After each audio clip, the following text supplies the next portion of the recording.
Avant de plonger dans cette histoire incroyable, pensez à vous abonner à la chaîne et à activer la cloche. Ici, chaque récit a quelque chose à dire, et vous ne voudrez pas en manquer un seul. Dans une ville où la nuit recouvre les rues d'une obscurité trompeuse, une femme avançait d'un pas calme mais assuré.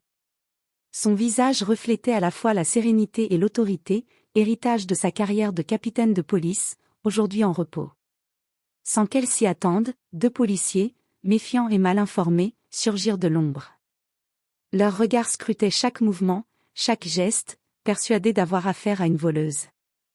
La femme, consciente de la situation mais refusant de céder à la panique, leva légèrement les mains tout en gardant une posture droite et fière. Les gyrophares rouges et bleus des voitures de patrouille éclaboussaient la scène, projetant des ombres mouvantes sur les murs des bâtiments. Les passants s'écartaient, intrigués et inquiets, tandis que le silence de la nuit se mêlait au murmure des sirènes. Elle savait qu'un simple mot pourrait changer l'issue, mais elle laissait les événements se dérouler, observant attentivement chaque réaction. Dans cette confrontation imprévue, l'apparence pouvait tromper autant que le courage pouvait sauver. L'instant était chargé de tension, chaque seconde pesant comme une éternité, jusqu'au moment où la vérité éclaterait, révélant sa véritable identité et retournant la situation de manière inattendue. La nuit enveloppait la ville d'un voile sombre, ponctué par les lumières clignotantes des réverbères et les reflets rouges et bleus des gyrophares. Dans cette ambiance presque irréelle, Élodie marchait tranquillement sur le trottoir, son manteau sombre serré autour d'elle contre le vent froid. Ancienne capitaine de police, elle avait quitté le service quelques mois plus tôt, épuisée par les conflits internes et les compromis qu'exigeait son poste. Mais même en repos, sa présence imposait un respect silencieux, une autorité naturelle que peu pouvaient ignorer. Soudain, deux agents surgirent de l'ombre d'une ruelle adjacente. Leurs regards étaient empreints de suspicion et d'une pointe d'agacement. L'un d'eux, plus jeune et nerveux, fit un pas en avant et cria. « Halte ! Vous êtes en état d'arrestation pour vol. » Élodie s'arrêta net. Une légère tension traversa son visage, mais elle ne montra aucune peur. Sa main effleura instinctivement la poche de son manteau où elle conservait son ancien badge, symbole de son autorité passée. Elle savait que révéler son identité trop tôt pouvait être perçu comme de l'arrogance, mais garder le silence risquait de transformer la situation en un désastre. « Je ne comprends pas, dis-je calmement, en levant les mains, les doigts détendus pour montrer ma coopération. » Le plus âgé des policiers, visiblement irrité par son manque de réaction immédiate, s'avança, le ton plus ferme. « Ne faites pas l'innocente. On a des témoins. Vous avez été vu en train de prendre un sac dans une boutique. » Élodie inspira profondément. Chaque mot, chaque mouvement devait être précis. Elle ne pouvait pas laisser leur méprise dégénérer. « Écoutez-moi bien, répondit-elle avec calme mais fermeté. Je ne suis pas celle que vous croyez. Je suis... » Avant qu'elle puisse finir sa phrase, un passant s'arrêta, intrigué par la scène. Son regard curieux se posa sur la tension palpable entre la femme et les policiers. Dans le silence qui suivit, Élodie fit un pas en arrière, créant un espace suffisant pour observer leur réaction. Elle remarqua les détails, la nervosité du jeune agent, l'exaspération de l'autre, le léger tremblement de leurs mains sur les menottes. Elle savait qu'elle devait utiliser sa connaissance de la procédure pour retourner la situation. D'un geste fluide, elle sortit son badge, le brandissant avec un calme olympien. Les gyrophares reflétèrent la lumière métallique du badge, et pour un instant, le monde sembla retenir son souffle. « Capitaine Élodie Martin, dit-elle d'une voix claire et ferme. Je suis en repos, mais ma carrière parle pour moi. Vous m'arrêtez pour un vol que je n'ai pas commis. Je vous conseille de réfléchir à vos actions avant que cela ne devienne plus grave pour vous. » Le jeune policier recula légèrement, les yeux écarquillés, réalisant l'ampleur de son erreur. L'aîné blêmit, incapable de masquer sa surprise et sa confusion. Les gyrophares continuaient de clignoter, peignant leur visage d'ombre mouvante. Dans ce moment suspendu, Élodie sentit la tension se relâcher peu à peu. Elle n'avait pas eu besoin de confrontation physique, ni d'élever la voix. Sa simple présence, sa maîtrise de soi et l'autorité implicite de son passé suffisaient à inverser la situation. Les policiers, gênés et honteux, échangèrent un regard rapide. Le plus jeune murmura. « Nous pensions. » « Pensez avant d'agir, » coupa Élodie, le regard perçant. Ce que vous croyez être un simple vol aurait pu déraper très vite. Maintenant, rendez-vous compte que chaque action a des conséquences. La rue, qui quelques instants plus tôt semblait prête à s'embraser de tension, retrouva son calme. Les passants reprirent leur chemin, certains encore figés par le drame silencieux auquel ils venaient d'assister. Élodie tourna les talons, ses pas résonnant sur le pavé humide, tandis que derrière elle, les policiers restaient là, muets, méditant sur la leçon qu'ils venaient de recevoir. Ce soir-là, Élodie comprit que même en repos, son rôle de capitaine ne se limitait pas au mur du commissariat. Son autorité, son courage et sa perspicacité faisaient d'elle une force que personne ne pouvait ignorer, et que même les plus avertis pouvaient sous-estimer à leurs risques et périls.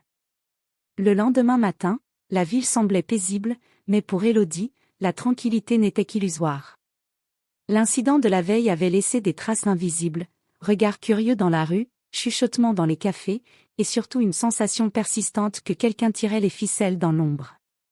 Elle savait que l'arrestation n'était pas un simple malentendu.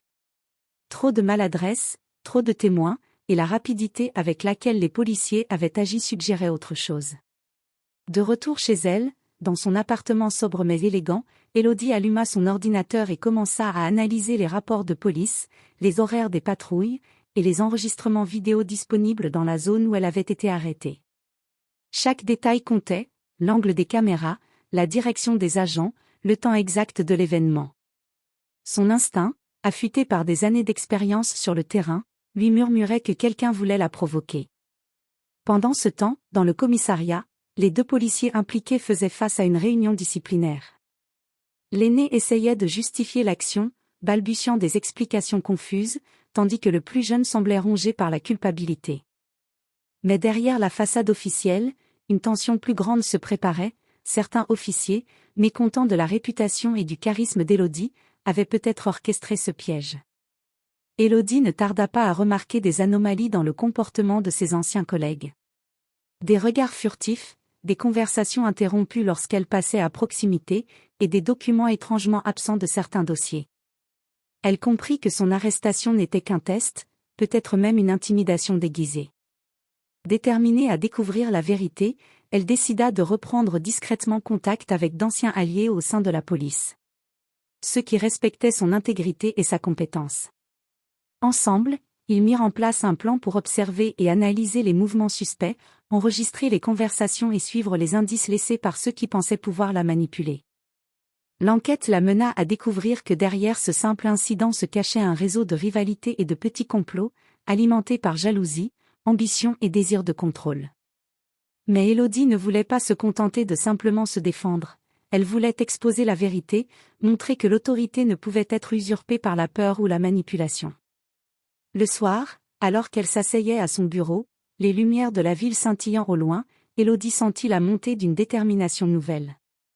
Chaque pièce du puzzle commençait à s'assembler, et la femme que l'on avait essayé d'humilier n'était pas seulement capable de se défendre, elle pouvait renverser la situation, dévoiler les intrigues cachées, et rappeler à tous que son nom restait synonyme de justice et de rigueur. Dans l'ombre, ceux qui avaient orchestré son arrestation ne savaient pas encore que le jeu venait de changer. Et Élodie, silencieuse mais implacable, préparait déjà sa prochaine action. Les jours suivant l'incident, Élodie sentit l'atmosphère se charger d'une tension presque palpable. Chaque détour dans la rue, chaque regard échangé avec un passant semblait chargé de sous-entendus. Mais elle ne se laissait pas intimider. Au contraire, chaque détail observé, chaque murmure entendu nourrissait sa stratégie. Elle savait que le moment de la confrontation approchait. Grâce à ses anciens alliés, elle avait rassemblé suffisamment de preuves pour identifier les instigateurs de son arrestation, des collègues envieux, certains supérieurs frustrés par son autorité et son intégrité, et même quelques figures influentes du quartier qui avaient intérêt à la voir discréditée. Mais elle voulait plus qu'une simple revanche. Elle voulait exposer la vérité au grand jour, montrer à tous la mécanique sournoise qui avait failli la piéger. Le soir venu, elle se rendit au commissariat, cette fois non pas comme suspecte, mais comme observatrice silencieuse. Ses pas résonnaient dans le hall désert, et chaque son semblait amplifier l'anticipation qui brûlait en elle. Les agents qui avaient participé à son arrestation étaient là, réunis dans une salle de réunion, inconscients que la femme qu'ils avaient tenté d'humilier se tenait maintenant dans l'ombre, préparée à agir. Élodie entra calmement, le badge de capitaine encore visible dans sa poche, et déclara d'une voix ferme mais posée. Nous devons parler. Les yeux de tous se tournèrent vers elle, mélange de surprise, de peur et de culpabilité.